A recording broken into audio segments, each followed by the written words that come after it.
Bismillahirrahmanirrahim. Banyak cerita dan berita tentang alam kehidupan. Dan yang kita lihat dan kita dengar saat ini, bencana seolah tak berhenti menjemput kematian manusia. Api, air, tanah, angin bersatu padu membuat gerakan silih berganti. Kehidupan ini benar-benar seperti dihancurkan. Apakah ini menjadi jawaban yang dikatakan zaman kehancuran atau zaman kalau bendu yang sudah diceritakan nenek moyang atau leluhur-leluhur dan ditulis dalam kitab-kitab? Tetapi masih banyak orang yang menganggap ini hanya kebetulan. 1000 bukti pun tidak cukup membuat kita percaya bahwa ini sudah menjadi kehendak, ketentuan alam, kehendak dan ketentuan Allah Subhanahu wa Ta'ala. Tuhan yang memiliki segalanya. Sekuat apapun keimanan kita, setegak apapun syariat kita, kalau tidak meyakini dan mengimani ketentuan atau kehendak Allah, maka gugurlah iman kita di hadapan Allah Subhanahu wa Ta'ala. Sesuatu yang paling sulit diterima, diyakini dan dilaksanakan adalah mengimani ketentuan dan kehendak Tuhan. Contoh kecil, kalau kita jatuh, kita tidak bisa menerima itu ketentuan atau kehendak Allah dan dijadikan pelajaran atau pembelajaran, tetapi kita lebih suka mengkambing hitamkan atau menyalahkan orang lain atau pihak ketiga. Kehidupan kita ini sebuah pelajaran yang seharusnya kita selalu membaca di setiap kejadian, baik diri sendiri atau kejadian orang lain di sekitar kita. Seperti firman Allah Subhanahu wa Ta'ala yang diterima Kanjeng Rasul Muhammad sallallahu alaihi wasallam. Iqra bismi rabbikal ladzi khalaq. Sebab akibat yang akan menjadikan diri kita mendapatkan kedewasaan, keimanan, dan dengan dasar sebab akibat tentu kita akan lebih berhati-hati dalam kehidupan, baik berucap, bertindak, yang menjadikan kita menjadi orang atau pribadi-pribadi yang santun, akhlakul karimah, untuk mendapatkan kehidupan yang barokah. Bencana atau kehancuran yang terjadi saat ini tidak lepas dari sebab akibat. Seperti janji Allah, di saat kemungkaran umat melampaui batas, Allah akan menghancurkannya. Di saat atau di zaman kehancuran, dimunculkanlah sosok penyelamat. Dan kalau kita kaji atau kita renungkan, Nabi atau Rasul-Rasul Allah adalah sosok-sosok penyelamat di antara kehancuran kehidupan. Saat ini alam kehidupan menunggu kehadiran atau kemunculan sosok akhir zaman yang akan memberi pertolongan agar kita selamat. Menjadi bukti semua akan atau manusia akan menjadi Islam, bukan syariat atau memeluk agama Islam, tetapi makna dari kata Islam, yaitu selamat atau keselamatan. Mungkin kita pernah mendengar kata-kata semua malaikat dan kehidupan bersyahadat atas Muhammad.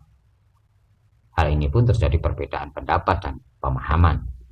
Ada yang meyakini yang dimaksud Muhammad sosok lahiriah, yaitu Nabi Muhammad Sallallahu Alaihi Wasallam. Ada juga yang berpendapat Muhammad secara makna atau hakikat dari nama Muhammad, yaitu yang terpuji atau yang dirahmati, yang sering kita kenal dengan Nur Muhammad. Apakah secara lahiriah Nabi Muhammad itu tubuhnya bercahaya atau mengeluarkan sinar?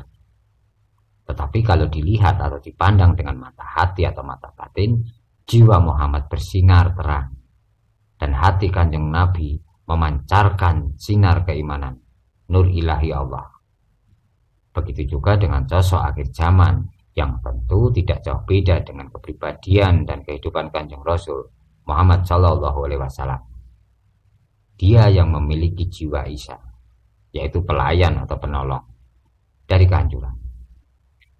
Sosok Satrio Piningit atau sosok akhir zaman yang dari namanya tidak mencerminkan kualitas pribadinya, namun dia akan membantu seseorang lebih percaya diri dan lebih bersemangat untuk menjadi pribadi yang positif. Dia selalu berusaha agar hidupnya dapat bermanfaat untuk orang banyak atau untuk orang lain.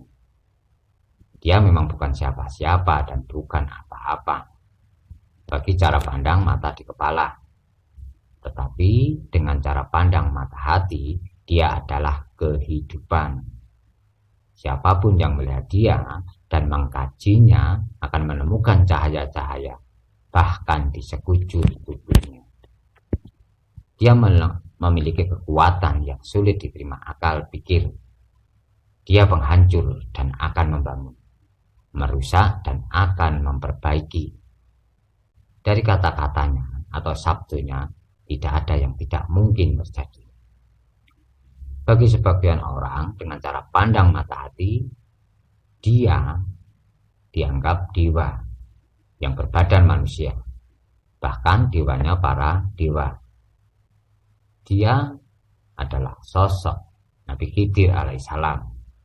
Dia juga Isa.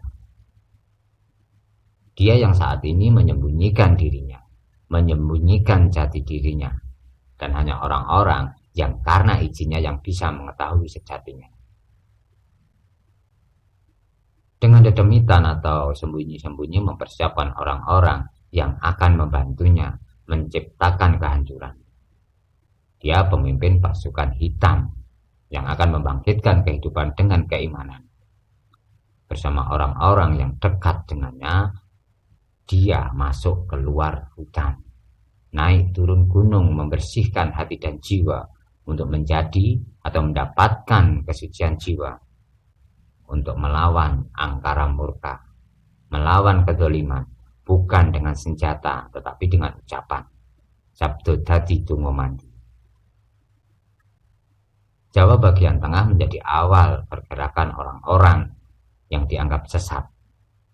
Dan kalau kita lihat dan kita dengar, di antara Jawa Barat dan Jawa Timur, Jawa Tengah memang saat ini lebih aman, lebih anteng.